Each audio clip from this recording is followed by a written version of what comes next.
வாக்கியம் வந்து பிளஸட் யாரெல்லாம் பிளஸஸ் எப்படின்னா அந்த பிளஸை தான் நம்ம வாங்கணும். அதை குறித்து கொஞ்சம் தியானிக்கேன், எல்லாம் ஷேர் பண்ணுறேன்.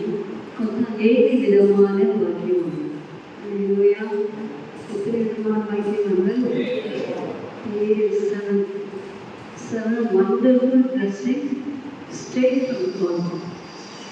தேவனிடத்திலிருந்து நேராக வரக்கூடிய 7 விதமான ஆசீர்வாதங்கள். என்ன பிளஸிங் அப்படின்னு பார்த்தா வாக்கியம் வாங்க. நீங்களும் நானே யார்? வாக்கியவான்கள், வாக்கிய பதிவுகள். அந்த வாக்கியமாக இருக்கிறது பிளஸட். உலகத்தில் எவ்வளோ பேர் இருக்கிறாங்க, அவங்களுக்கு இந்த நேம் இல்லை, பிளஸட் நேம் இல்லை. நமக்கு பிளஸட் பீப்புள், வாக்கியவான்கள், வாக்கியவான்கள். 7 விதமான காரியத்தை நான் உங்களோடு பகிர்ந்து கொள்ள விரும்புகிறேன். முதலாவது பிளஸிங் நீங்கள் பார்த்தீங்கன்னு சொன்னால், இந்த பிளஸிங் வெளிப்படுத்துகிற விசேஷம் 1ஆம் அதிகாரம் 3ஆம் வசனத்திலே இந்த வாக்கியவானை குறித்து சொல்லப்பட்டிருக்கு. அந்த வாக்கியவான் என்று சொல்லும்போது அந்த உணர்வு, காணும் பார்வை, உணர்வும் விதம், அதுதான் அந்த காரியம். அது எப்படி நீங்கள் வாசிக்கும் போது வெளிப்படுத்துகிற விசேஷம் 1ஆம் அதிகாரம் 3ஆம் வசனத்தை வாசிங்க. இந்த தீர்க்கதரிசன வசனங்களை வாசிக்கிறவர்களும் கேட்கிறவர்களும் இதில் எழுதியிருக்கிறவைகளை கைக்கொள்ளுகிறவர்களும் பாக்கியவான்கள். ஏன்னா வாசிக்கிறவன், கேட்கிறவன், கைக்கொள்கிறவன். பைபிளை சும்மா தொட்டு பார்த்து வாசிச்சா யாரா? பிளஸட். இன்னொன்று என்னது? பைபிளே கையிலாம் சொன்ன வசனத்தை கேட்கல, அது கேட்கிறவன் பாக்கியவான். வாசித்தும் கேட்டும் கை கொள்ளாதவங்க நிறைய பேர் இருக்கிறாங்க. சுற்றி கிறிஸ்தவர்களுக்கு நிறைய பேர் இருக்கிறாங்க. அதனால் அது வாசிக்கிறவர்களும் கேட்கிறவர்களும் அதன்படி செய்கிறவர்களும் என்னவாங்க? பாக்கியவான்கள். எத்தனை பேர் வேதத்தை வாசிக்கிறீங்க? எத்தனை பேர் வசனத்தை சப்போஸ் வாசிக்க நேரம் இல்லை, அதனால இந்த ஹெட்ஃபோன் மூலமாக கேட்கிறீங்க? டைமே இருக்காது. அந்த ஹெட்ஃபோன் வச்சுட்டு என்ன செய்ய வசனத்தை கேட்கணும். அதுக்கு இன்னொரு பிரசங்கிக்கும் போது, அதாவது ரெவலேஷன் வெளிப்படுத்தும் விசேஷம் புஸ்தகத்தை குறிச்சுதான் அவ்வளோ தெளிவாக சொல்லப்பட்டிருக்கு. வெளிப்படுத்த விசேஷ புத்தகம் நீங்கள் பார்த்தீங்கன்னு சொன்னால் பத்மதீவிலே யோவானாலே எழுதப்பட்டிருக்கு. அது முதலாவது கொண்டு போய் எண்ணெய் சட்டியில் போடுறாங்க. எனக்கு கொதிக்கிற எங்களை கொண்டு போய் யோவானை போடுறாங்க. யோவான் யார்? இயேசுவின் அன்பின் சீஷன். அந்த உபத்திரத்தில் நிறைய எல்லா சீஷர்களுமே ரத்த சாட்சியத்தால் வைத்தார்கள். இந்த யோவான் மட்டும் எண்ணெயில் போட்டால் மதியம் திருப்பி என்ன பண்ணாங்க? எடுத்து கொண்டு போய் பத்மதீவில கொண்டு விட்டாங்க. அந்த பத்மதீவில இருக்கும்போது தான் ஆண்டவர் அவருக்கு தரிசனங்களை கொடுத்தார். வெளிப்படுத்தும் விசேஷத்தை கடைசி நாட்களில் நீங்கள் அதிகமாய் படிக்க வேண்டுமே என்று சொன்னால், கடைசி நாட்களிலே நடக்கிற எல்லா காரியங்களும் இந்த வெளிப்படுத்தும் விசேஷத்தில் எழுதப்பட்டிருக்கு. அதே போல தானியேல் தீர்க்கதரிசன புத்தகத்திலும் சிறிய தீர்க்கதரிசன புத்தகத்திலும் இந்த கடைசி நாட்களில் நடக்கிற காரியங்களை கர்த்தர் மிக தெளிவாக ஒவ்வொரு தீர்க்கணையும் வந்து எழுதி வைத்திருக்கிறார். அல்லேலூயா, அல்லேலூயா. அதுக்காக என்ன சொல்லணும்? வேதத்தை வாசிக்கணும். இன்னைக்கு இந்த செய்தி ப்ரிப்பரேஷன் போகும்போது நானே கிஃப்டி அப்படின்னு சொன்னா, நான் இன்னும் வேதத்தை நேசித்து வாசிக்கிறேன், வேதம் மன்னிச்சிருக்கேன், இந்த பிரசனம் எனக்கு தான் பண்ணுறேன் அப்படின்னா நான் சொல்லுவேன். ரெண்டும் நீ கேட்குறவங்களுக்கு ரெண்டாவது இந்த பிரசனம் முதலாக எனக்கு நான் இன்னும் வேதத்தை வாசிக்கணுமே. சில நாட்கள் முதலாக நல்லா வாசிப்பேன். ஆளுநர் புக்கா ஒவ்வொரு நிறுவனத்தையும் பயணம் பண்ணிருக்கேன். சில வசனம் எழுத்து பார்க்க வருதுன்னு சொன்னால் அந்த நாட்கள் பண்ணின மனப்பாடங்கள் தான். இன்னைக்கு வாலிபர் கம்மி படிப்புக்கு நீ என்ன செய்யணும்? முக்கியத்துவம் கொடுக்கணும். ஓகே, வருங்காலத்துக்காக நீ படிக்கிறேன்னு சொல்லி வித்தவுட் பைபிள் ரீடிங், பைபிள் வாசிக்காம அவசரத்து சும்மா எதையோ பார்த்துட்டு அந்த வேதத்துக்கு நேரம் கொடுக்காம இந்த வேத வசத்தை நீங்கள் வந்து அசத்தை வேதத்தின் மகத்துவம் எழுதி கொடுத்தேன். அதை அதை அவர்கள் அந்நிய காரியமாக ஏதோ யாருக்கு எழுதி கொடுத்தது எனக்காக அதில் என்ன இருக்கு அப்படியே நம்ம சொல்லுவோம் சொன்னால் ஆண்டவர் விட்டு விலகுகிற கொஞ்சம் பிரியமானவர்களே கடைசி நாட்களிலே வேத புஸ்தகம் நம்ம கையிலிருந்து படிக்கப்படும் நாட்கள் வந்துட்டே இருக்கு. ரெண்டாவது நம்முடைய ஏதோ ஸ்டேட் கவர்மெண்ட்ல வேத புஸ்தகத்தை எரிக்கலாம் என்ற சட்டம் வந்து தலைவர் பையன் எல்லா வாலிபர் டீ கொளுத்தி வேதத்தை போட்டு எரித்ததாக பார்க்கிறோம் ஃபேஸ்புக்கில். ஸோ இன்னைக்கு வேதம் எரிக்கப்படும் நாட்கள், வேதம் கிழித்து போடப்படும் நாட்கள். இந்த வேத புஸ்தகம் இல்லாமல் நியூ பிரிண்டிங், அதாவது மனுஷனுக்கு ஏற்ற விதமாக கொண்டு வரக்கூடிய பிரிண்ட் ஆகிட்டே இருக்கு. அப்படின்னு அந்த வேத புஸ்தகம் பத்திரமா வச்சுங்க. படிக்காம வைக்க பாஸ்டர் கதை சொல்லுவாங்கல்ல, ஒரு அம்மா வந்து பாஸ்டர் வந்தோடனே என்ன பண்ணலாம் பூசு தட்டி அப்படின்னா ரொம்ப பெரிய பக்திமா என்ன சொல்லலாம் கொண்டு வரலாம். வாசிக்கமா இறைமையா புத்தகம் வாசிங்கன்னா வாசி பார்த்தா ஃபுல்லாக டஸ்ட்டு தட்டி எழுதி பார்த்தா அது என்ன இருந்துச்சான் பேச்சு. ஐயோ நான் 6 மாதத்துக்கு முன்னாடி வச்சு பேச்சு கேட்க இந்த புத்தகத்தை இருக்கேன்னு சொல்லி அப்போதான் வாசிக்கலாம். 6 மாதமாக நீங்கள் பைபிள் இருக்கவே இல்லையா, வைக்கவே இல்லையா, இல்லை பாஸ்டர் டைமே இல்லை பாஸ்டர், வேலைக்கு போகிறேன்னா வீட்டுக்கு வரேன்னா பிள்ளைய பார்க்கனா சமைக்கனா தூக்கம் வந்துதான் தூங்கிடும் பாஸ்டர், சரி காலேஜ் ஓட்டணும் பாஸ்டர், பைபிளுக்கு நாங்கள் டைமே கொடுக்குறோம் பாஸ்டர் சொல்லி சொன்னோம். அப்போ அவங்க சொன்ன மனது வேதத்தை என்ன செய்வோம் தினந்தோடு ஒரு வருஷமாவது லாஸ்ட்டு போங்க அப்படின்னு சொல்லி அவர்கள் அறிவுரை சொன்னாங்க. இப்போ இன்றைக்கி நம்ம எத்தனை பேர் எத்தனை பிள்ளைகள் வேதத்தை வாசிக்கிறீங்க, வேதத்தின் வார்த்தைகளை நேசிக்கிறீங்க, அதன்படி செய்ய உங்களை அர்ப்பணிக்கிறீங்க. அப்படிப்பட்டவங்களை கருத்து என்ன செய்யலாம், உயர்த்திட்டே போகலாம். அல்லேலூயா. அந்த உயர்வை யாரும் தடுக்கவே முடியாது. நீங்கள் ஆண்டவருக்கு கைவிட்டதே ஒரு மகிமையான ஒரு பொருளாக மகிமையானவர்களாக மாறினார். வேதத்தை விட இது வரைக்கும் சரியாக ரெஸ்பெக்ட் கொடுத்து படிக்கிற பாடத்தை விட வேதத்தை அதிகமாக முக்கியத்துவப்படுத்தி அதற்கு முதலிடம் கொடுப்பீர்கள் என்று சொன்னால் இங்கே பாக்கியமானது. அல்லேலூயா அல்லேலூயா. படிக்க தெரியாதுமா அப்படின்னு சொன்னால் இப்போ நல்ல ஆடியோ பைபிள் இருக்கு. ஆடியோ பைபிளில் என்ன செய்யணும், காலில் ஹெட்ஃபோன் போட்டு இந்த வசனத்தில் செய்ய அப்படியே கேள்வி இந்த வசனம் கொடுக்குற அப்படியே உள்ள போயிட்டு இந்த வசனத்தை அப்படியே இப்படி பைபிள் கொண்டு வந்து உங்கள் வாயினால் என்ன செய்ய அறிக்கை செய்யணும். நீங்கள் செய்யும்போது நீங்கள் வாக்கியவான்களாக இருப்பீர்கள். அதுதான் நீங்கள் பார்த்தீங்கன்னு சொன்னால் கேட்குறவங்க இன்னைக்கு நிறைய பேர் காது செவிடாங்க. நிறைய பேர் என்ன சொல்ல, நீ என்ன சொல்றது நான் என்ன கேட்குறது எனக்கு எல்லாம் தெரியுமா அப்படின்னு சொன்ன பிள்ளைகள் நிறையவே இருக்குது. இன்னைக்கு அவங்க வளர்ந்துட்டாங்க, அவங்க எல்லாம் தெரியும். பேரண்ட்ஸை காட்டிலும் இப்போ இருக்கிற சுச்சுவேஷனோட பிள்ளைகளுக்கு ரொம்ப எல்லாமே நல்லாவே தெரியும். நீ என்ன சொல்றது, நீ வந்து உங்கள் பேச்செல்லாம் கேட்டீங்க டைமே இல்லை, நாங்கள் எங்கள் இஷ்டத்துக்கே போவோம் சொல்லி போகக்கூடிய மக்கள் ஏராளமாக இருக்காங்க. நான் கேள்விப்பட்டேன். ஐடி கம்பெனியில் பண்ணக்கூடிய பெண்கள் இதை குடிக்கிறாங்க. ஐடி கம்பெனியில் ஒர்க் பண்ணுற பிள்ளைகள் ஸ்மோக் பண்ணுறாங்க. என்ன என்னச்சுன்னா அந்த கம்பெனியே அவர் ப்ரொவைட் பண்ணுவோம்.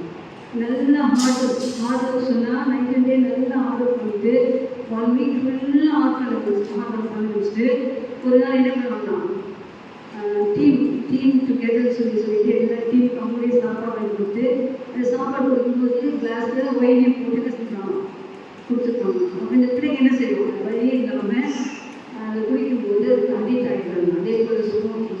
அப்போ நம்ம எக்னேசர் ஒரு தம்பி பேங்க் ஐசிசி பேங்க் பண்ணுறவங்க சொன்னாங்க, ஆண்டி இந்த டீ கடையில் போய் டீ குடிக்கும்போது எத்தனை குழந்தைங்க சிகரெட் குடிக்கிறாங்க, ஸ்மோக்கிங் அடிக்ட் ஆகிட்டாங்க, போதைப் பொருளுக்கு அடிக்ட் ஆகிட்டாங்க. பேரண்ட்ஸ் பேச்சு கேட்குறதில்ல. இது இல்லாமல் நியூட்ரிக்கு யாரும் கூட்டிகிட்டு போயிட்டு தான் சார் நம்மளோட அவ்வளோ வெயிட் மாதிரி வாங்கக்கூடிய நாட்கள். அது இல்லாமல் ஓவிய சேர்க்கைகள்.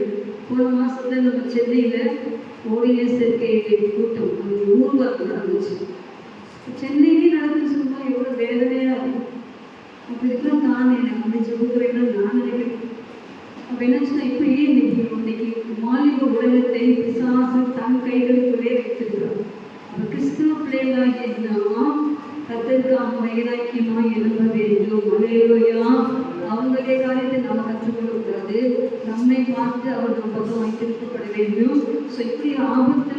உலகத்தின் மக்கள் மத்தியில்தான் நம்ம பிள்ளைகளை படிக்க வைக்கிறோம், காலேஜுக்கு அனுப்புகிறோம். காலேஜில் 40 பிள்ளைகள் படிச்சுன்னா எல்லாமே நல்லவங்க கிடையாது. ஏதாவது ஒரு 5 6 செலக்ட் பண்ணுவோம். நமக்கு எடுத்து நம்ம சுச்சுவேஷன் கேட்போம். அதில் எல்லாம் பார்த்தீங்கன்னு சொன்னால் மோசமான ஒரு சுச்சுவேஷன். அதனால் நீங்கள் 2 பேராக நீங்கள் கீர்த்திருக்க சோப்பிருக்க எழுதிருக்கீங்க. ஸோ பிள்ளைகளுக்கு எல்லா சிறு வயதிலிருந்தே எதை கேட்கணும்னு சொன்னால் பெற்றோருடைய பேச்சு கேட்கணும். வசனத்தை அவங்க சொல்லும்போது அதை கேட்டு அதன்படி வாழ அர்ப்பணிக்கணும். நீங்களும் கேள்வி திறன்கிறாங்க வாழதோடு ஒரு பிரசங்கத்தை கேட்கணும். இந்த போன உடனே என்ன என்ன என்ன பாஸ்டர் பேசணும், நல்லா பேசுனாங்க, நல்லா பேசினாரு, ஒன்றும் தெரியாது. நம்ம அங்கே வந்துடும்.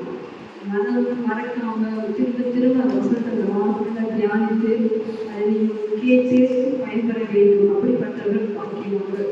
அடுத்தது கை கோதுகிறவர்கள். நீங்கள் வசனத்தை என்ன செய்யணும்? கை முடிஞ்ச அளவுக்கு ஆண்டுடைய வார்த்தைகளை வசனங்களை வாழ்க்கையை கை கொள்ள பிரயாசப்படுங்கள். ஏனென்று சொன்னால் சத்ருவானவருக்கு இந்த வேத வாசித்தா பிடிக்காது. வேத வாசித்தா பிடிக்கவே பிடிக்க. ஏன் கேட்டால் வசனங்கள் ஆவியாயும் ஜீவனாய் இருக்க அப்படின்னாலே உங்கள் வாழ்க்கையை மாற்றக்கூடியதாக இருக்க அப்படின்னாலே உங்களுக்குரிய ஆசீர்வாதங்களை பெற்றுத்தரக்கூடிய ஜீவன வசனங்கள் இருக்க அப்படின்னாலே இயேசுவும் வார்த்தையும் ஒன்று. இயேசுவை நேசிப்பீங்கன்னு சொன்னால் வார்த்தையை நேசிப்பீங்க. அப்படின்னாலே அந்த வார்த்தையின் வல்லமையை இந்த வாழ்க்கையில் என்று சொன்னால் பாக்கியமானதாக இருப்பீர்கள். ஸோ இன்றையிலிருந்து இந்த வேத வாசிப்பு இன்க்ரீஸ் ஆகும். ஒரு அதிகாரம் வாசிப்பீங்கன்னா ஒரு அதிகாரம் எக்ஸ்ட்ரா வாசிப்போம். சில வேத காரியங்கள் எனக்கு வந்து ஜேடி போதுதான் அவருடைய பிரசங்கம் அப்படி அந்த வரியை கொஞ்சம் தெளிவாக பேசுகிறேன். நிறையாவது பிரசங்கம் அவ்வளோ லைக் பண்ண மாட்டேன். ஆனால் இந்த கடைசி நாட்கள் பார்த்தீங்கன்னா இந்த கடைசி நாட்களின் காரியங்களை ரொம்ப தெளிவாக சொல்லக்கூடிய ஒரு ஜெகன்.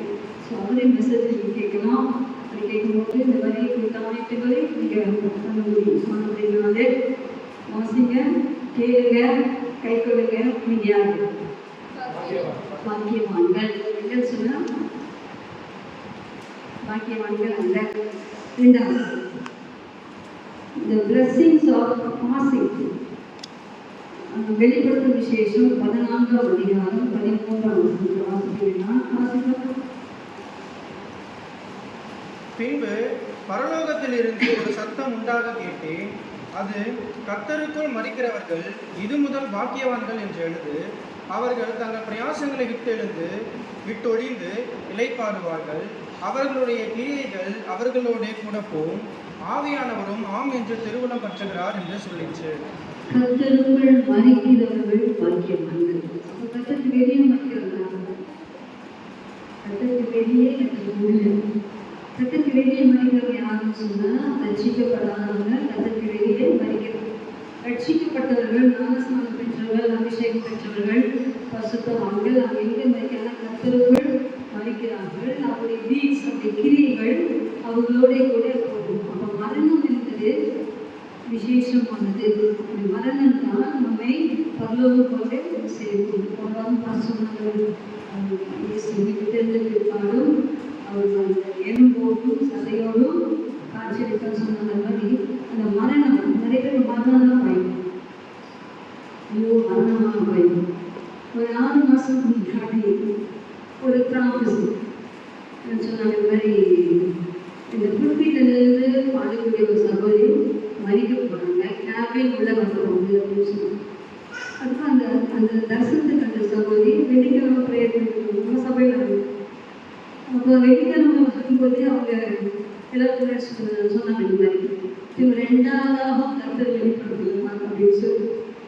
அப்புறம் முடிஞ்சதான் நான் சொன்னேன் எல்லாருக்கும் வரலாம் எப்போ நம்ம ப்ரிப்பரேஷனாக இருக்கணும். ஆண்டு சமூகமோ வருகையானாலும் சரி மரணமாக இருந்தாலும் சரி நம்ம என்ன செய்வோம்? ப்ரிப்பரேஷனாக நம்ம இருக்கிறோம். ஒருவேளை நீங்கள் வந்து எனக்கு சொல்லுங்க யாருன்னு கேட்டேன்.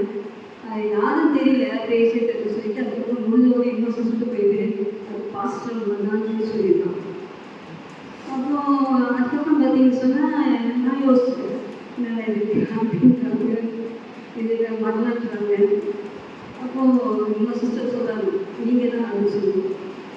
அப்போ இதை வந்து நான் யோசிச்சுட்டு இன்னொருத்தர் சொல்கிறாங்க. அன்றைக்கி மறுநாளே வெள்ளிக்கிழமை அந்த சகோதரி சொன்னாங்க,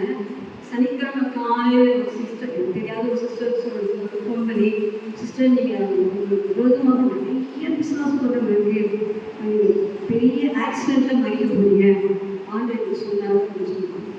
எனக்கு இப்போ ரெண்டுமே ஒரு மாதிரி ஆயிடுச்சுன்னா ஒன்று சகோதரி உள்ள வந்து நான் இருக்க மாட்டேன்னு சொல்கிறாங்க, இன்னொன்று சொல்கிறாங்க பெரிய ஆபத்து இருக்குது ஆக்சிடெண்ட்டில் சாப்பிட்றாங்க. நான் எதை எடுக்கிறது அப்போ எனக்குள்ளே ஒரு மகிழ்ச்சி வந்துருச்சு.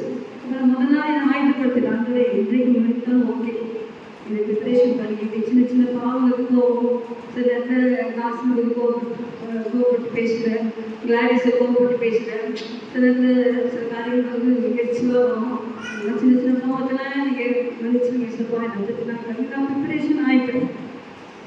ஆனால் பிற்பாடு எனக்கு ஒரு டவுட் சந்தேகம் எனக்கு ஆண்டர் எடுப்பாரா சாத்தா எடுப்பாரா, என் உயிரை ஆண்டர் எடுப்பாரா சாத்தா எடுப்பாரா? நான் சொன்னேன் ஆண்டவரே நான் இப்படி கூட்டாலும் வரமாட்டேன், நான் வரணும்னு சொன்னால் என் 2 பிள்ளைகளுக்கு நீங்கள் அற்புதம் செய்த பிற்பாடு நீங்கள் அந்த நிமிஷமே எடுத்துங்க, I am ready to come. ஆனால் அதுக்கு முன்னாடி இந்த குடும்பத்தை நான் வீட்டுக்கு என்ன செய்ய மாட்டேன், உங்கள்கிட்ட வரமாட்டேன், தயவு செஞ்சு போஸ்ட்பான் பண்ணிடுங்க சொல்லி ஆண்டவர் சொல்லிட்டேன். அப்போ என்ன சொல்லி நான் உங்கள் செடிக்க போன்னு சொல்லி அந்த பேய் படுத்துறேன் வந்துச்சு. எனக்கு அனுப்புறது வாசம் சார். நான் சொன்னேன் அப்புறம் நான் சொல்லி கட்டி ஜெபிச்சேன். ஆண்டவரே அந்த மரணத்துக்கு நான் கற்றுக்கிறேன், எனக்கு எதாவது என்ன சக்திகள் கிரியை செய்யலாமோ என்னை தொட முடியாதுன்னு சொல்லி கட்டி ஜெபிச்சேன். அப்படியே அந்த டைமில் பார்த்தீங்கன்னா நிறைய பேர் நிறைய சொல்லணும். அது நான் ஒருத்தர் இருக்கும்போது எனக்கு என்ன சொன்னாங்க, சிஸ்டர் அவங்க சுத்தத்தில் 100 பேர் கூட பார்க்கும்போது சாதாரண செய்வாங்க சொல்லுவாங்க, நீங்கள் விட்டுங்க. நான் அதை விட்டுட்டேன். அப்போ என்னன்னு சொன்னால் மரணத்தை குறித்து நான் பயப்படுறேன். இன்றைக்கு வந்தாலும் ப்ரிப்பரேஷன் தான் இருக்கு. ஆனால் என் வாழ்க்கையிலே என் பிள்ளைகளுக்கு அர்ப்பணம் செய்தால் மட்டும்தான் நான் அதுக்கு என்ன செய்யறேன் இடம் கொடுப்பேன். என்ன சொன்னால் மரணமே ஊரெங்கே பாதாளமே என்னைக்கு நம்ம உலகத்தில் பிறந்தோமோ கண்டிப்பாக ஒரு நாள் என்ன செய்யணும் மறைச்சுதான் ஆகணும். ஐயோ நம்ம அப்படின்னு சொல்லவே முடியாது. என்னவானே நமக்கு என்ன சொன்னால் அந்த வருகை இருக்கு, அந்த வருகையை நம்ம பரப்பதற்கு வேண்டிய ஆயுதத்தை அந்த கொடுத்தா ஓகே. அப்படி கடைசி நாட்களிலே மரணம் எல்லாரும் வரும். ஆனால் அந்த மரணத்தை குறித்து நம்ம என்ன செய்யணும்னா கர்த்தருக்குள் மறிக்கிறோம். கர்த்தருக்குள் எப்படி மறிப்பீங்க? கர்த்தரோடு இருந்தால் மட்டும்தான் கர்த்தரோடு என்ன செய்ய முடியும், மறிக்க முடியும். கர்த்தரோடு இருக்குன்னு சொன்னால் நீங்கள் முடிஞ்ச ஞானஸ்தானம் எடுத்திருக்கணும், பரிசுத்தாவின் அபிஷேகத்தை பெற்றிருக்கணும், பரிசுத்தமாய் வாழ வேண்டும், மாறுபாடான சந்ததி விட்டு உங்களை ரட்சித்துக் கொள்ள வேண்டும், திருவிழந்திலே மிஸ் பண்ணாமல் திருவிழந்து எடுக்க வேண்டும், முடிஞ்ச வரைக்கும் ஆண்டவர் சுவிசேஷத்தை மற்றவங்க சொல்ல வேண்டும், உங்களை பரிசுத்தமாய் பார்த்து நல்ல கிரிகளை செய்யணும்னா நீங்கள் கர்த்தருக்குள்ளே இருக்கிறீங்க. அப்படி இல்லைன்னு சொன்னால் நம்ம கர்த்தருக்குள் இருக்கணும் என்று சொன்னாலும் தைரியமாக தான். ஸோ இந்த தைரியமாக வாழ்க்கை நம்முடைய வாழ்க்கையில் இராத வரைக்கும் நம்ம ஸ்ட்ராங்காக சொல்லணும், நான் இன்றைக்கு மறித்தாலும் நான் கர்த்தருக்குள் இருப்பேன். அல்லேலூயா. அப்படிப்பட்ட விசுவாசத்தை உடையவர்கள் யாரா? பாக்கியவான்கள். அந்த தில்லு நமக்கு இருக்கு. இன்றைக்கு நான் மறித்தாலும் இன்றைக்கு நிவர்த்தி வந்தாலும் நான் ரெடியாக இருக்கிறேன். எத்தனை பேர் சொல்ல முடியும்? இல்லை நமக்கு என்ன அழுக்கெல்லாம் இருக்குது செஞ்சு எடுத்து போட்டு எப்போதுமே நீங்கள் ஆயத்தமாக இருங்க, ஆண்டவருக்கு இல்லை இருங்க, நல்ல காரியங்களை செய்யுங்க, நற்கிரியை செய்யுங்க. நீங்கள் எப்படிப்பட்ட ஒரு இருக்குன்னு சொன்னால் பாக்கியவான்களாய் இருக்கிறீர்கள். 3வது காரியம் என்னன்னு சொன்னால் இந்த பிளஸிங் ஆஃப் ப்ரிப்பரேஷன், அதாவது ஒரு ஆயத்தம். என்ன ஆயத்தம்னு சொன்னால் இங்கே ரெவலேஷன் 16:50, அதாவது வெளிப்படுத்துகிற விசேஷம் 14:15 வாசிங்க. இதோ திருடனை போல் வருகிறேன், தன் மானம் காணப்படத்தக்கதாக நிர்வாணமாய் நடவாதபடிக்கு விழித்து கொண்டு தன் வஸ்திரங்களை காத்துக் கொள்ளுகிறவன் பாக்கியவான். வஸ்திரங்களை காத்துக் கொள்கிறவன் பாக்கியவான். வஸ்திரத்தை நம்ம என்ன செய்யணும்? காத்துக் கொள்ளணும். என்ன வஸ்திரங்கள்? இந்த புடவை, இறக புடவை, கட்டிக்க புடவை, பேண்ட் தான் வஸ்திரமா இல்லைங்க. அவங்க சொல்லப்பட்டிருக்கு ஆவிக்குரிய வஸ்திரங்கள். முதலாவது வஸ்திரம் ஆண்டவர் எந்த வஸ்திரம் சொல்றாரு? ரட்சிப்பின் வஸ்திரத்தை நமக்கு கொடுத்திருக்கிற பாவத்தில் நம்மை கழுவி நம்ம என்ன செய்யறாரு? நிர்வாணமாய் பாவத்திலே நம்மை கழுவி பரிசுத்தமாக்கி அவருடைய ரட்சிப்பின் வஸ்திரத்தை நமக்கு தருகிறார். முதலாவது நமக்கு கொடுக்கிற வஸ்திரம் ரட்சிப்பின் வஸ்திரம். 2வது நீதி சால்.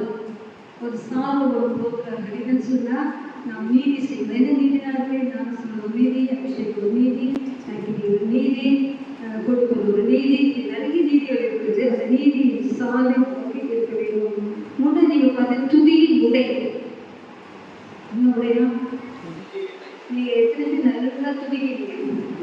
துதிக்க உங்க மேலே ஒரு நன்மை வந்துட்டே இருக்கு. இன்னைக்கு உங்கள் டேடி மம்மிலாம் கொண்டு போயிட்டு ஷாப்பிங் போனா நீங்கள் என்ன செய்வீங்க? எப்படிப்பட்ட ட்ரெஸ் எடுப்பீங்க? காஸ்ட் தான் எடுப்பீங்க. கம்மியாக எடுப்பீங்களா? ரொம்ப பெஸ்ட்டாக காஸ்ட் எடுப்பீங்க. எல்லாருக்கும் பிடிச்சிருக்கு. அப்போ இந்த உலகத்தில் வாழ்க்கை நமக்கு காஸ்ட்லி ட்ரெஸ்ஸு விருப்பமான காரியங்கள் நம்ம கேட்போம் சொன்னால் ஆண்டவர் நமக்கு ஒரே நம்ம கண்ணுக்கே தெரியாது. நீங்கள் டெய்லி கத்துற அதிகமாக ஸ்தோத்தரிக்க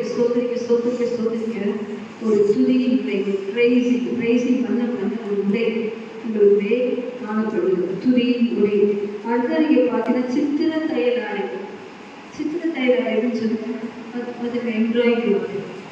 அது ஈஸியாக கஷ்டம். அது இருபத்தி ஆயிரம் வச்சு குத்தி ஒரு அழகான பூ, ஒரு அழகான மயில் அப்படியே அந்த எம்ப்ராய்டரி போடணும். ஸோ எம்ப்ராய்டரி டிசைன் பார்க்கறது கொஞ்சம் கஷ்டம். ஆனால் இப்போ மிஷின் வந்துட்டாலும் கூட அதை கைப்பாடாக செய்யும்போது அது குத்துறது. நம்ம பாடுகள் உள்ள பிள்ளைகள் ஆனால் நாங்கள் பாடு பண்ணிங்க, அந்த பாடு பண்ணிங்க, அந்த பாடு பத்திரமோ புத்திரமோ இப்படிப்பட்டதான நெருக்கமாக மதியை போகிற நமக்கு என்ன முறை கொடுக்குறாரா? சித்திர தையல் அடை கொடுக்குறாரா? நான் சொல்லு போறாங்க பாடுகளுக்கு இருக்கிற பிள்ளைகளுக்கு என்ன உடை? சித்திர தையல் அடை. ரொம்ப பெஸ்ட் கவர்மெண்ட். ரொம்ப அழகான எம்ப்ராய்டரி சாரி, அழகான எம்ப்ராய்டரி பாவாடை, அழகான எம்ப்ராய்டரி பிளவுஸ், அதே போல் எம்ப்ராய்டரி போட்ட ஷர்ட்ஸு, பேண்ட் எல்லாம் எப்படி இருக்கும் யோசிச்சு பாருங்க.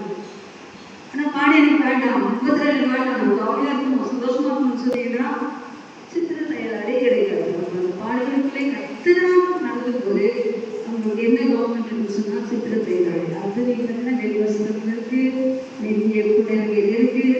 ஸோ இவ்வளோ வஸ்திரம் நமக்குள்ள ஆண்டவர் போட்டு தான் நம்ம கண்ணுக்கு என்ன செய்யணும்? சரி, அவ்வளோதான். இந்த கண்ணுக்கு தெரிஞ்சா அந்த வஸ்திரம் கரைபடாத அலையா சின்ன சின்னமாக தீட்டுகள், சின்ன அதிகமான கத்திரை வீட்டுக்கு தூரமாக இருக்கிற சின்ன காரியங்களாக நம்ம உடல்ல இவ்வளோ கவர்மெண்ட் சட்டம் கொடுத்துருக்காரு. அது நினைச்சு நம்ம பார்ப்போம் என்று சொன்னால் அந்த வஸ்திரங்களை நம்ம பார்த்துக்கொள்வோம். அப்படி அந்த வஸ்திரங்களை பார்த்துக்கொள்கிறவர்கள் பாக்கியவான்கள். அந்த வஸ்திரத்தை திரும்பி வாசிக்கலாம். எப்படி வரலாம்? திருடனை போல வரும்போது வஸ்திரத்தை அப்படி எப்படி சொல்லுங்க? வீட்டுக்கு திருடன் வரலாம், பேசி திருடன் மாதிரி வரலாம். ரட்சிப்பு வஸ்திரம் இல்லை, துணி முறை இல்லை, ஒன்றுமே எந்திரி சார் இல்லை. இதெல்லாம் பார்த்து எப்படி இருப்பீங்க? நிர்வாணமாய் கற்றுக்கு. அப்போ ஆனந்த செய்வார் கைவிடப்பட்டவர்களாக போயிடும். பிரியமானவே திருடன் வருகிற விதமாய் இயேசு வரும்போது தன் மானம் காணப்படத்தக்கதாக நான் சொன்ன இத்தனை உடைகள் இல்லாதவர்களாய் காணப்படும் போது நிர்வாணமாய் நடவாதபடிக்கு இன்னைக்கு நிர்வாண சாமியார்கள் மகனாக செய்யலாம் போகணும். இன்னைக்கு பிசாசு நிறைய பேரை நிர்வாணமாக்கி வைத்திருக்காங்க. ஆவியிலே வாழ்க்கையில கூட நிறைய பாஸ்டர்ஸ்மார்கள், ஊழியக்காரிகள் இன்னைக்கு நிறைய சிறுகாடு எப்படின்னா நிர்வாணமாக்கப்பட்டவர்களாக உலக வேஷம் போது உலகத்தின் காரியங்களோடு மோசம் போகும் அநேக காரியங்களும் தப்பே என்று சொல்லி அவங்க நிர்வாணமாய் காணப்படுகிறார்கள். ஸோ மனுஷனை பிசாசு நிர்வாணப்பட்டும் என்று சொன்னால் ரட்சிப்பை இழந்து மனதினாலே ஃப்ரெண்ட்ஷிப்போ உங்களுடைய இனஜன பந்துக்களோ எந்த காரியங்களோ நிர்வாணமாக்காதபடிக்கு நீங்கள் ரட்சிப்பை இழந்து போகாதபடிக்கு நீங்கள் எப்போதுமே ஜாக்கிரதையாக இருக்க வேண்டும். சொந்தங்கள் ஒரு அளவுதான். சொந்தங்களுக்காக நாளை கட்டிங்கன்னு சொன்னால் அங்கே என்ன இல்லை, துணியின் முறை போச்சு. இங்கே வந்து துணிக்கிறீங்க, வீட்டில் தான் துணிக்கவே இல்லை. இங்கே வரது இல்லாமல் வீட்டில் உட்காந்தீங்கன்னா எப்படி துணியின் ஆடை இருக்கும்? துணியின் ஆடை இல்லாமல் நிர்வாணம் என்னன்னு சொன்னால் இப்படிப்பட்ட காரியங்களை யோசித்து சாத்தான் நிர்வாணமாக்காதபடிக்கு இடத்தை காத்திருப்பவர்கள் பாக்கியவான்கள் சொல்லி பாக்கியவான் லிஸ்ட்டில் வரணும் நான் விரும்புகிறேன். ஸோ இதெல்லாம் உங்கள் வீட்டில் போய் நீங்கள் யோசிச்சு பாருங்க, சரி பண்ணிக்கொள்ளுங்க, செப்பரேட் பண்ணிக்கொள்ளுங்க, விழித்திருங்க. அந்த திருடனை போல வரும்போது நாம் பறந்து செல்வோம். அதேமையா பாக்கியவான்களாக இருக்கும். 4வது காரியம் இந்த பிளஸிங் ஆஃப் பர்போசல். அதாவது ஒரு பொண்ணை பார்க்க போவோம் இல்லையா, பெண் பார்க்கப்படலாம். அந்த படி வெளிப்படுத்துகிற விசேஷம் 19ஆம் அதிகாரம் 9ஆம் வசனத்துல ஒரு ப்ரப்போசல் என்ன இருக்குன்னா வாசிங்க. பின்னும் அவர் என்னை நோக்கி, ஆட்டுக்குட்டியானவரின் கல்யாண விருந்துக்கு அழைக்கப்பட்டவர்கள் பாக்கியவான்கள் என்று எழுது என்றான். மேலும் இவைகள் தேவனுடைய சத்தியமான வசனங்கள் என்று என்னுடனே சொன்னான். இவைகள் தேவனுடைய சத்தியமான வசனங்கள், உண்மையான வசனங்கள் என்று என்னுடனே சொன்னார். என்ன சொல்றது? ஆட்டுக்குட்டியானவரின் கல்யாண விருந்துக்கு அழைக்கப்பட்டவர்கள் பாக்கியவான்கள். அப்ப இங்க ஒரு அழைப்பு இருக்கிறது. நம்ம பாக்கியவான்களாக வாழும்படியாக ஒரு அழைப்பை கர்த்தர் நம்மை வைத்திருக்கிறார். அழைக்கப்பட்டவர்கள் எதற்காக அழைக்கப்பட்டவர்கள்? ஆட்டுக்குட்டியானுடைய கல்யாண விருந்து. வெட்டிங் சொன்னா உதாரணமாக ஒரு வெட்டிங் எவ்வளோ சந்தோஷமா நம்ம எவ்வளோ ப்ரிப்பரேஷன் பண்ணுவாங்க, எப்படிப்பட்ட பொண்ணு வேணும்னு சொல்லி எதிர்பார்ப்பாங்க. அப்போ என்ன அவங்களுக்கு எல்லாமே நல்ல பிடித்தமா இருக்கும்போது அந்த திருமணம் என்ன செய்யும்? நடக்கும். இல்லைன்னா விட்டுருவாங்க. இப்போ என்னச்சுன்னா அந்த ப்ரிப்பரேஷன் ஒரு மணமகனும் ஒரு மணமகளும் அமைக்கக்கூடிய அந்த அழைப்பு, அந்த இன்விடேஷன். அப்போ என்ன இங்கே ஆட்டுக்குட்டியானவரின் கல்யாண விருந்துக்கு அழைக்கப்பட்டவர்கள். அப்போ ஆட்டுக்குட்டியானவர் யாரு? ஆண்டவராகிய இயேசு கிறிஸ்து, நம்முடைய மணவாளனாகிய இயேசு கிறிஸ்து. அவர் நமக்காக ஒரு விருந்தை ஆயத்தம் பண்ணி வைத்திருக்கார். அந்த விருந்து என்ன விருந்துன்னு சொன்னா கல்யாண விருந்து. அல்லேலூயா. ஏற்கனவே நமக்கு என்ன ஆயிடுச்சு? என்கேஜ்மெண்ட் ஆயிடுச்சு. சரிதானே? யாரும் என்கேஜ்மெண்ட் பண்ணல இன்னும். இயேசுவோடு கூட என்கேஜ்மெண்ட். எப்போ என்கேஜ்மெண்ட் ஆச்சு? ஞானஸ்நானம் எடுக்கும்போது நாம் அவரோடு கூட என்ன பண்ணியிருக்கணும்? உடன்படிக்கை பண்ணியிருக்கோம். ஒருவேளை ஞானஸ்நானம் எடுக்கலாம், சீக்கிரம் என்கேஜ்மெண்ட்டுக்கு வந்தோம். அல்லேலூயா. இப்போ என்கேஜ்மெண்ட் ஆனவர்களுக்கு தான் என்ன ஆகிறது தான் கல்யாணமும் விருந்தும் அங்கே ஒரு அழைப்பை கற்றுக் கொடுக்கிறார். இப்போ உலக பிரகாரமான மக்கள் பார்த்தீங்கன்னு சொன்னால் ஒரு பொண்ணும் ஒரு மணமகனும் அந்த கல்யாண டேட் ஃபிக்ஸ் பண்ணிட்டாங்கன்னா ஒரு வீக் நல்ல ஜாலியாக இருப்பாங்க, ப்ரிப்பரேஷன் பண்ணுவாங்க, ஒரு வேலையுமே செய்ய மாட்டாங்க. அதெல்லாம் வந்து மணப்பெண்ணால மணமகனாக உட்காருவாங்க. எல்லாரும் சந்தோஷப்படும். ஒன்ஸ் அந்த கல்யாணத்துக்கு ஒரு பிற்பாடு வீட்டுக்கு போனான்னு சொன்னாங்க, என்ன இது அவருக்கு இதெல்லாம் வேலையோ இருக்கு. அப்போ உலக பிரகாரமான மணமகள் வந்து வேலையே செய்ய மாட்டாங்க. இந்த ஆண்டவருக்கு நியமிக்கப்பட்ட மணமகள் யாருன்னு சொன்னால் நல்ல பாடல்களுக்குள்ளே உபத்திரத்துக்குள்ளே நல்ல சொன்னாங்க உடைக்கப்பட்டு உடச்சி தூளாக்கி சிறைப்படுத்தி அவைக்கேற்ற ஒரு மனவாதியாய் முடிக்கிற வரைக்கும் நம்ம அப்படியே சித்தத்தையாடே உபத்திரங்கள் கஷ்டங்கள் பாடுகள் அன்று நினைக்கக்கூடியதாக எல்லா பேலன்ஸ் எல்லாத்தையும் கொடுத்து எல்லா வேலையும் செய்ய வச்சு அங்கே போய் என்ன செய்ய மாட்டாங்க, வேலையே செய்ய மாட்டாங்க. அவரோட உட்கார்ந்து அவரை ரசித்து அவரை பாடி அவரோடு கூடவே இருக்கும். அதுதான் இங்கே உள்ள மனவாட்டிக்கும் அங்கே போகிற மனவாட்டிக்கும் உள்ள வித்தியாசம். அவங்க இங்கே இருக்கும்போது பாடுகள் தான் சின்ன ஒரு வருஷத்துக்கு இளம் வயதில் பாடுகளை சுமப்பது நல்லது.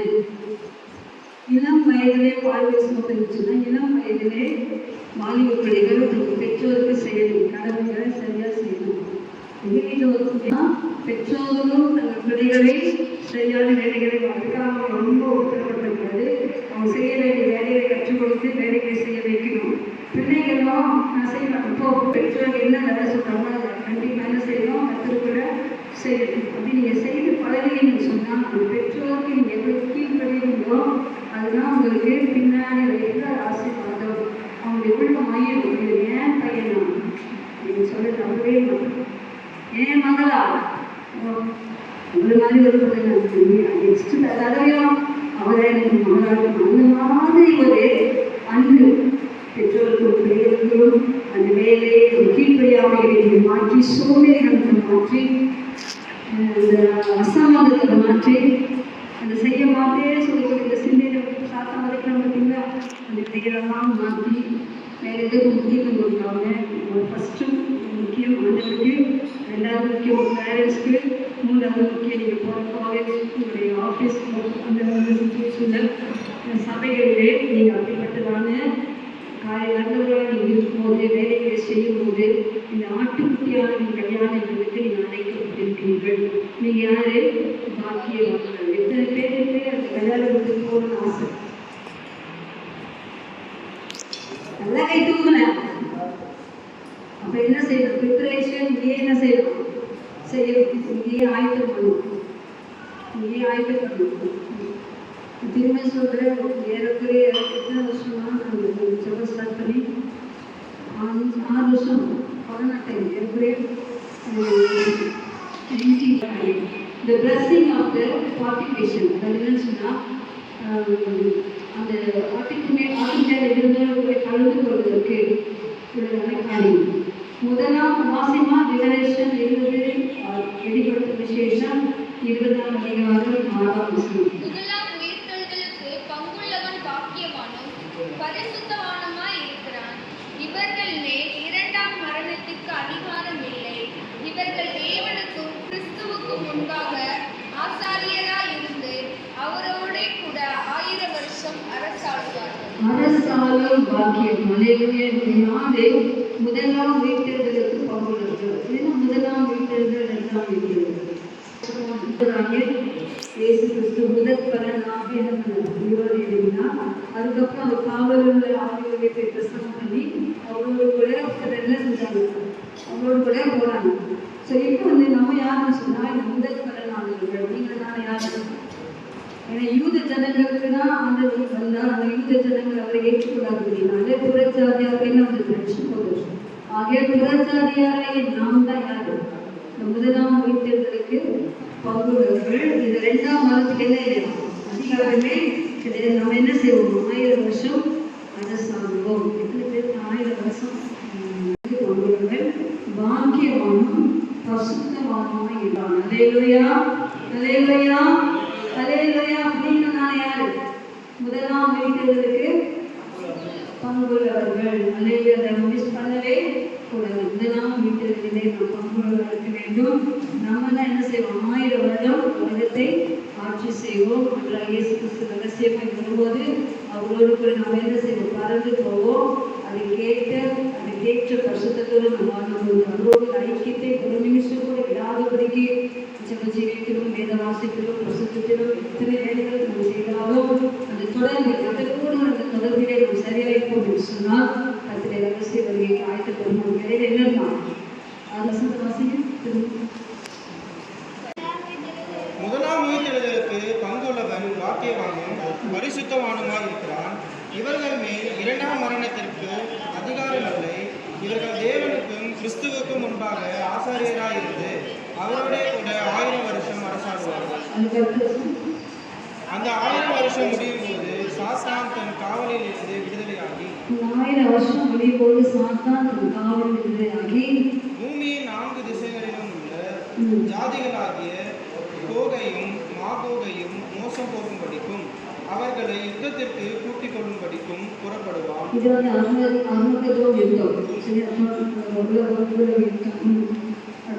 அவர்களுடைய தொகை கடற்கரை மணத்தடியா இருக்கும். அப்போ 567 நம்ம என்ன செய்யக்கூடாது? சரிக்கக்கூடாது. கொரோனா டைம்ல என்ன பண்ணுவோம்? ஊசி போட்டுதான் அவனை நட்டு வேலை கிடையாது. போட்டு வாங்கிட்டோம் போடுறது நான் தப்பிச்சுட்டேன். அப்போ என்ன வேலை நிமிடம் என்ன வேலை சுச்சுவேஷன் நட்டி சூழல் கிடைக்காது. நாளைக்கு என்ன செஞ்சோம் போட்டோம். அதே நேரத்தில் பார்த்தீங்கன்னு சொன்னால் இன்றைக்கு பேங்கிங்கு எல்லாத்துக்கெல்லாம் முன்னாயிடுச்சு. இப்போ ஒரே அரசாங்கம் அந்த ஒரே காரியம் எல்லாம் ஆயிடுச்சு. நம்மளும் எப்படி கவர்மெண்டால் கண்காணிக்கப்படுகிறோம். இந்த சாப்பிட்ற தண்ணியெல்லாம் அவங்களுக்கு நல்லா இருக்குது. அந்த அளவுக்கு இன்றைக்கு எல்லாமே அந்த அந்தி கிறிஸ்துவனுடைய ப்ரிப்பரேஷன் எல்லா உலக நாடுகளும் ஆயத்தம் ஆகிவிட்டது. நேற்று செய்தி கேள்விப்பட்டிருக்கோம். இருக்கிறான இந்த இந்து முன்னணிகளுடைய என்ன பண்ணுறான்னு சொன்னால் நீங்களும் நானும் திரும்ப சொல்கிற குட்டீஸ் ஸ்கூலில் தான் ஃபஸ்ட்டு வரும். 662 சேர்ந்தாரு. நிச்சயிலாவது வலது காலத்திலாவது நான் ஒரு 10 lakhs கொடுக்கேன் அப்படி இந்த முத்திரை போட்டு சொன்னால் போட்டுக்கூடாது. வேலையா ஏன் கேட்டால் இந்த முத்திரை நீங்கள் போட்டுட்டீங்கன்னு சொன்னால் உலகத்தில் நல்லா வாழணும். ஆனால் தேவனுடைய கோப கலசம் ஊற்றப்படும் போது அவங்க ஆண்டுடைய தண்டனை அனுபவிக்க வேண்டிய சுச்சுவேஷன் ரொம்ப பயங்கரமாக சாவ தெரியாமல் சாவாங்க. ஆனால் நீங்கள் முத்திரை தெரிவிக்காதவங்க சொன்னால் ரத்த சாட்சியம் வைப்பாங்க. என்ன ஒரு கஷ்டம், நீங்கள் இந்த முத்திரை கொண்டு போய் சாப்பிட்றதா இப்போ காமிக்கிறாங்க அந்த கோடு இதெல்லாம் இப்போ வந்துச்சு. அந்த கோடு வச்சதான் நமக்கு எல்லாம் கிடைக்குதுல்ல. அந்த மாதிரி இந்த பொண்ணை விற்கணும், இதை கையில் போடணும். ஸோ திரும்ப சொல்லலாம், இந்த ஊழியத்தில் அநேக இடங்களில் இந்த செய்தி நான் சொல்லாமல் இருக்கவே மாட்டேன். 666 முத்திரையை தரிக்கக்கூடாது. திரும்பிய சொல்கிற 666 முத்திரையை உங்கள் வலது கையிலாகிலும் உங்கள் நெற்றியிலாகிலும் தரிக்கக்கூடாது. செத்தாலும் வராத, ஆகாரம் கிடைக்காட்டாலும் வராத 4 சாதம் விட்டீங்கன்னு சொன்னால் 11 ராஜ்யத்தில் பாக்கியவான்களை மாறுவீங்க. இல்லை உலகத்துக்காக நீங்கள் விட்டு கொடுத்தீங்கன்னு சொன்னால் அதே போல் இன்னைக்கு எந்தெந்த காரியம் விட்டு கொடுக்குறாங்க, கல்யாண விஷயத்தை விட்டு கொடுத்துருக்காங்க. நிறைய காரியத்தில் கத்தர் மறுதளிக்கிற கிறிஸ்துவம் அப்படி நிறைய பேர் இருக்கிறோம். நம்ம எதுலேயுமே கத்தரை மறுதளிக்க அனுமதிக்கு கத்தரை காரியங்கள் உண்மையாக இருக்கும்போது கத்தர் நம்மை ஆசீர்வதிப்பார். திரும்ப சொல்கிறேன், 666 அது மனுஷனுடைய இலக்கம். அது வந்துட்டே இருக்கு. நிறைய நாடுகளில் அது போட்டுக்கலாம். ஸோ நீங்கள் அதை தரிக்காதவர்களுக்கு எச்சரிக்கையாருங்க. அது தரிச்சின்னு சொன்னால் நீங்கள் பிசாசுக்கு அடிமையாயிருந்தீங்க, நரகத்துக்கு புக் பண்ணிட்டீங்க. நரகத்தின் மகளிர் நீங்கள் என்ன செய்ய அறிக்கை 466 முத்திரையை பெறாதவர்களுக்கு ஆனந்த ரகசிய வகையில் நாட்டுக்குட்டியாளரை கல்யாண விருந்திலே இருக்கும்படியாக ஆயத்தமாகுங்க, பிரசுத்தமாகுங்க, செவிங்க, வாசிங்க, முடிந்த வரைக்கும் கத்தரை ஊழியத்தை செய்யுங்க, கத்தருக்காக வைராக்கியமாக எழுதுங்க, கத்தர் உங்களை பாக்கியமாக மாற்ற. என்ன 2 வசனமே நான் சொல்லி முடிக்கிறேன். 6ஆம் வசனம் பிரசன்டேஷன், அதாவது தீர்க்க தரிசன வசனங்களை கைக்கொள்வதும் அது பியூரிட்டி, அதை கற்பனையின்படி செய்கிறவர்கள் பாக்கியவான். 6வது வழி தீர்க்க தரிசன வசனங்களை கைக்கொள்கிறவர்கள் பாக்கியவான்கள். 7வது பாயிண்ட் பியூரிட்டி, அதை கற்பனையின்படி பாக்கியவான்கள். அப்போ நீங்கள் என்ன செய்யறது? 2 வசனத்தை நான் ஒன்றாக சொல்லி முடிக்கிறேன். அது சொன்னால் அவருடைய வசனத்தை நீங்கள் என்ன செய்யணும்? கைக்கொள். தீர்க்க தரிசன வசனம் என்னது? இப்போ ப்ராபசி ஒருத்தர் ப்ராபஸ் இன்னைக்காக ப்ராபஸ் சொல்லுவாங்க. அது இல்லை, ஒரு விசேஷம் முழுவதுமே தீர்க்க தரிசனம் தான். அதே போல் தானியேல் புஸ்தகம் ஃபுல்லாக தீர்க்க தரிசனம் தான். சிறிய தீர்க்க தரிசனம், அதாவது ஓசியா முதல் மத்திய வரைக்கும் என்னது? ப்ராபஸ் தான். இந்த புக்கு முழுவதுமே என்னதான்? தீர்க்க தரிசனம் நிறைந்த புஸ்தகம். இந்த தீர்க்க தரிசனம் நிறைந்த புஸ்தகத்தை வாசித்து அந்த வசனங்களை கைக்கொள்ளும் போது அவர்கள் யாரு வாழ்க்கைக்கு கிடைக்கும்? வேதத்தை வாசிக்க அந்த ப்ராபஸிகளுக்குள்ளே ஒரு வசனங்களுக்குள்ளே எழும், வசனங்களுக்குள்ளே எழும். சில காலம் எழுதும் போதே ஒரு வசனங்களுக்குள்ளே வரும். சில அந்த சுச்சுவேஷனை கருத்து உங்களுக்கு வெளிப்படுத்தி அந்த வசனத்தை அறிக்கை செய்திருக்கார். சில பேர் அந்த வசனமாகிய பாடல்களுக்குள்ளே புறப்பட்டு வரும். அது உங்களை தைரியப்படுத்தும். தீர்க்க தரிசன வசனங்களை கைக்கொள்கிறவர்கள் பாக்கியவான்கள். கடைசியாக அவருடைய கற்பனையின்படி நடக்கிற வசனங்களை வாசிப்போம். வெளிப்படுத்த விசேஷம் 22:14 வாசிங்க. ஜீவ விருட்சத்தின் மேல் அதிகாரம் உள்ளவர்களாகிறதற்கு வாசல்கள் வழியாக நகரத்துக்குள் பிரவேசிப்பதற்கும் அவருடைய கற்பனைகளின்படி. இது எங்க இருந்துச்சு? ஜீவ விருட்சத்தின் மேல் எங்க இருந்துச்சு? ஏதேன் தோட்டத்தில் அங்க வச்சாரு. 2 வச்சாரு. நன்மையின் அறிவழியாக கனி வச்சாரு. ஜீவ விருட்சத்தின் கனியை வச்சார். சாத்தான ஏவாள் மூலமாக நன்மையின் அறிவித்த கனியை புசித்து பாவத்துக்குள்ளாக முழு உலகத்தையும் கொண்டு போயிட்டாங்க.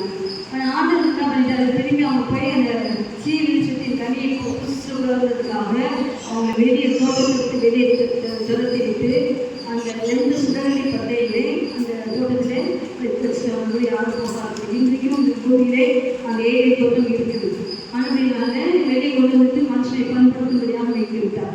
அப்போ அந்த ஜீவ தான் நம்ம போகல, நம்ம பரலோகத்துக்கு போக முடியும். அப்போ அந்த ஜீவ விருட்சத்தின் கனியை நம்ம ஆண்டவர் நமக்கு கொடுப்போம். அதோடு கூட 12 மாதங்களும் புது புது கனி தரக்கூடிய பழங்கள் தான் இருக்கும். உங்கள் வீட்டிலலாம் கிடைக்காது, பட்டெல்லாம் கிடைக்காது, சிக்கன்லாம் கிடைக்காது, மீன்லாம் கிடைக்காது.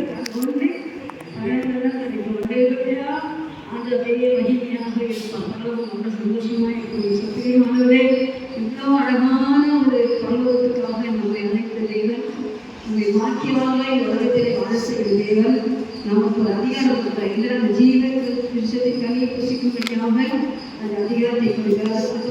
வாசிப்போம். நாய்களும் இல்ல, அந்த வசனமே. ஜீவ விருட்சத்தின் மேல் ஜீவ அதிகாரம் உள்ளவர்களாக வாசல்கள் வழியாய் நகரத்துக்குள் பிரவேசிப்பதற்கும் அவருடைய கற்பனையின்படி அவருடைய கற்பனையின்படி செய்கிறவர்கள் பாக்கியவான்கள். அது அடுத்த வசனம் வாசிங்க. நாய்கள் எங்க போகாது? பரலோகத்துக்கு போகாது. ஏங்க கண்டிப்பா நாய் தானே, ஏன் நாய் போகாது? அதுக்கு ஒரு கேரக்டர் இருந்தாங்க. நல்லா சாப்பிடும், அப்படி கப்போம், இதை கத்துனதே தின்னும். பின்மாற்றம், நாய் வந்து பின்மாற்றத்துக்கு ஒரு காரியம். ஆகியா நாய் எங்க போகாது? பரலோகத்துக்கு போகாது. அடுத்தது சூனியம் செய்கிறவங்க, விபச்சாரக்காரர், கொலைபாதகர், விக்கிரகாராதனைக்காரர், பொய்யை விரும்பி அதன்படி செய்கிற யாவரும் புறம்பே இருப்பார்கள். இவன் யாரும் என்டர் பண்ணவே முடியாது. கவலைப்படாதீங்க, நமக்காக ஆண்டவர் பரலோகத்தை நம்ம அழைச்சிட்டார். நம்முடைய கற்பனையின்படி செய்து அவங்களுக்காக நம்ம வாழ்ந்து முதலாவது பாயிண்ட் சொன்ன என்ன செய்யணும்? வாசிக்கணும், கேட்கணும், இரண்டாவது கர்த்தருக்குள்ள மறிக்கிற அனுபவம், கிறிஸ்துவுக்குள் இருக்கிற அந்த அனுபவம். மூன்றாவதாக வஸ்திரங்களை மாற்றிக்கொள்ள, நான்காவதாக மாற்றுக்குட்டியாண்டு கல்யாணத்தில் நாம் அழைக்கப்பட்டிருக்கிறோம். ஐந்தாவதாக முதலாம் வீட்டர்களுக்கு நாம் பாக்கியவான்களாக இருக்க வேண்டும். ஆறாவதாக வசனங்கள் நாம் கையில் இருக்கிறாங்க, அந்த வசனத்தை கைக்கொள்ள வேண்டும். அதாவது அதை கற்பனைப்படி செய்யும்போது நாம் பாக்கியவான்களாக இருப்போம். எத்தனை பேர் செய்ய முடியுங்க? ஏழு பாயிண்ட்ல ஒரு 3 பாயிண்டாவது வாழ்க்கையில செய்யணும். அந்த பாயிண்ட்ல உங்களுக்கு 7 பாயிண்டும் எடுங்க. அது ரிசல்ட் நீங்கள் வந்து என்ன செய்யணும்? மாசம் மூலமாக வாழ்க்கையில் என்ன மாற்றத்தை கொடுத்து அந்த பிரசனத்தை கேட்டேன். அது ஃபீட்பேக்கில் நான் இந்த வார்த்தையில் மாறிட்டு சொல்லி சொன்னால் அது உண்மையாகவே சாட்சியாக மாற அனுபவங்களுக்கும் கற்று நாளை கொண்டு வந்து நீங்கள் உங்கள் பாக்கியவங்களாக மாற்ற முடியாது. அது யாரு?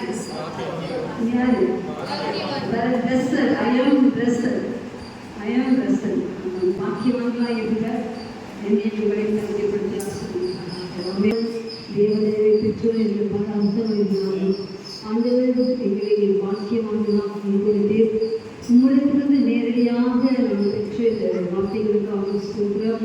அதுவே நம் பாக்கியவங்களாக இருக்க உதவி செய்யப்பாங்க. வேத வசனத்தை நாம் கைக்கொள்ளக்கூடியவர்களாக, கேட்கக்கூடியவர்களாக, அதன்படி செய்யக்கூடியவர்களாக, அந்த ஆட்டுக்குட்டியாவை கல்யாணம் விருதினை அழைக்கப்பட்ட பாக்கியவங்களாக இந்த கற்பனைகளை கைக்கொள்ள, தீர்க்கதரிசன வசனங்களை கைக்கொள்ள, இத்திருளை போல வரும்போது இந்த வஸ்திரங்கள் கரைபடாதபடிக்கு நம் உயிர்வாழமாக காணப்படாதபடிக்கு நீ கொடுத்த எல்லா வஸ்திரங்களும் சந்திக்க ரெண்டுமே சபையை ஆயத்தமாக்க வேண்டும் என்று நாங்கள் சொல்கிறோம். நம்முடைய பிள்ளைகளை விசேஷமாக ஆசீர்வதிப்பீராக. அப்பா, நாங்கள் பிளஸட் ஆகவே எவ்வளோ மக்கள் இருந்தாலும் எங்களை பாக்கியவான்களாய் பாக்கியவதிகளாய் மாற்றுவதற்காக எங்கள் குடும்பங்களை ஆசீர்வதியும். விசேஷமாக சபைகளுக்கு ஒவ்வொரு சபைகளுக்கு எல்லா குடும்பங்களையும் தனித்தனியாக பேர் ஆசீர்வதியும். இப்படிப்பட்ட பாக்கியவான்களுக்கு நல்லதற்கு ஆசீர்வாதங்கள் எல்லாம் கட்டாளைக்கு கொடுப்பீர்களா? வீடும் எல்லாரும் நலன் பிரச்சனைகள் நீங்கி எல்லா விதமான தேவைகளையும் அவர் பெற்று சேவமாக சந்தோஷமாக வாழ அநேகரை ஆதாயப்படுத்த உதவி செய்யும். ஆசீர்வதிக்க முடியாத வச்சுக்கிறோம். எல்லா துணியும் மனமும் மகிமை நாங்கள் நோக்கி செலுத்துவோம். இயேசு கிறிஸ்துவின் நாமத்தை செலுத்துவோம். எல்லாத்துமாவை ஸ்தோத்திரி, எங்களுடைய ஸ்தோத்திரி, எல்லாத்துமாவை